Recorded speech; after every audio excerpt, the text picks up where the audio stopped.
or what he's talking about, right? Because I dealt with the weight cuts. I was the champion. I had to do the things that I didn't want to. And I honestly feel like when we were fighting, our schedule might have been heavier. Bro, we were like having to go in the cities to sell early. We go in when the fight was announced. Yeah, and then we go in the week of the fight. Every single fight I had, I would go into the city that the fight was announced in. So either Vegas, Los Angeles, or New York City. Most times New York City or Los Angeles, because that's where the big media hubs are. And then on the fight week, I went back into another one of those markets on Sunday to make sure I did a full media day on Monday. Then I would fly to where the fight is and do all the MMA media. And then figure out when you're gonna train. And when the train, bro, like up at 6 a.m., hitting pads, running. Go do all that media. And then at night, make sure I get a sauna and do everything because I was cutting so much weight.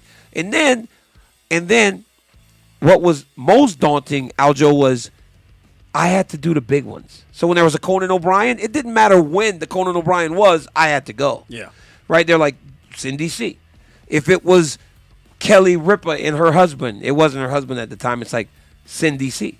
Right? It's like I always had to go to the big ones. So it didn't matter if it was a Wednesday, I had to get up and go do it. Those are pretty dope experiences, though. It was very cool. It's but I'm just saying, cool. like, no, I agree with you. When you're cutting a boatload of weight, right, 50 pounds, it sucked. But I understood how important it was not only for me, but for the entire card in the organization to be present. Yeah, and that's I know you showed all the guys the tricks, like even when they're talking about it, like you're having interviews with the fighters, and like especially the towel one was. Dude, don't do that, Aljo. Aljo, man, how you gonna just be so nice to me and then hit me with that? Right, that's bad. Did you see my skit for that? My parody skit? I did not. I want to see it. It was hilarious. Really? We get on the scale. We're at the gym. We're in New York. Jamie Franco, he's getting on the mic. He's the guy announcing the weight. And he's like, he's still over. I come back, and you see me cut over, like, what am I going to do? What am I going to do? And I was like, I got it. And I run back to the scale. I get on the scale. They're like, oh, my God, he lost 25 pounds in 2 hours. I want to see it. Hey, it was so good. Can I say something? All right. You got to do what you got to do, man. Aljo, especially at that point. I tried to quit. I was hurting bad. Ain't nobody paying these bills. Bro, man. I was hurting bad, Aljo. I was like, yo, this is a bad one. And guess whose fault it was? The commission. Luke Rockhold. Oh. Because I'm at Buffalo University running, but I'm in front of this shed. You know those barn doors where you roll them up, those shed doors? It's like a metal door, and you. Oh yes. It was so cold, so I had this draft coming in as I'm on the treadmill, bro. I'm losing the weight, and it's coming up, but it's harder. So I'm like 5 over, and I tell Luke Rockhold, I go, I probably should get about 2 more pounds off before I leave. Luke had a girl lined up. He wants nothing more than to leave the gym, so he convinces me it's not hard because I'm feeling like I'm feeling. Yeah. I want someone to tell me to go. And everybody's like, no, you got to lose more weight. And I look at Luke, and he's like, he's fine. Let him go. I'm like, yo, we should listen to Luke. And so I listened to that moron, and I left. Yeah, that's what happened, bro. Damn, the aftermath. That's what happened. I hope whoever was worth it to Luke, because then I had to have the most embarrassing moment of my career. But Did you see it in real time? Oh yes.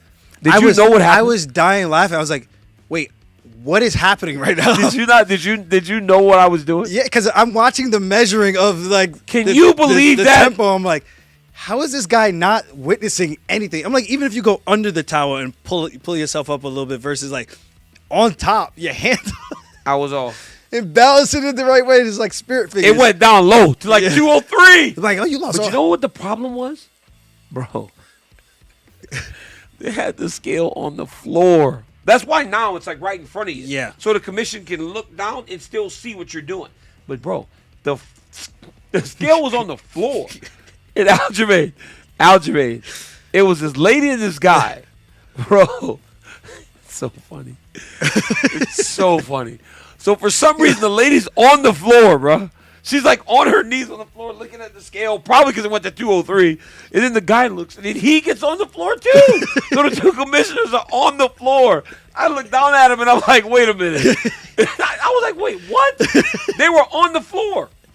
Bro, it was a nightmare. My strength coach was the one holding the towel. How does your coach get to hold the towel? Yeah. It was a mess, bro. It was just so much. Was that California? No, it was in New York. That was when you first started. You guys had no idea what you were doing. Yeah.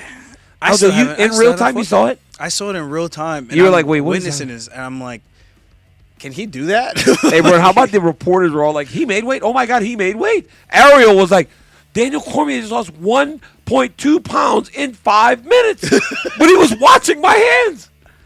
They were watching my hands. Yeah, because they have no cognizant ability to grasp the concept of losing weight. But that's what made it so funny. But here's the problem, though. I still had 2 hours to lose weight. Yeah. I would have made the weight. But the fact that you came back so quick is what was even funnier. Because my nutritionist told me, he goes, you could grab the towel.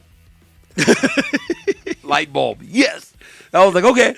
My nutritionist was like, friend. Hey, remember the towel? And I was like, yes. From wrestling. Or, you know what I should have did? This would have been smarter.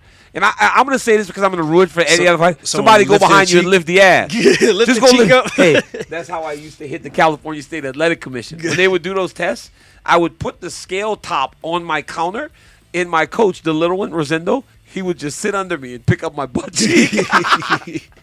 Hey, you had to do what you had to do, man. I was heavy, bro. I was a heavy guy for the weight class.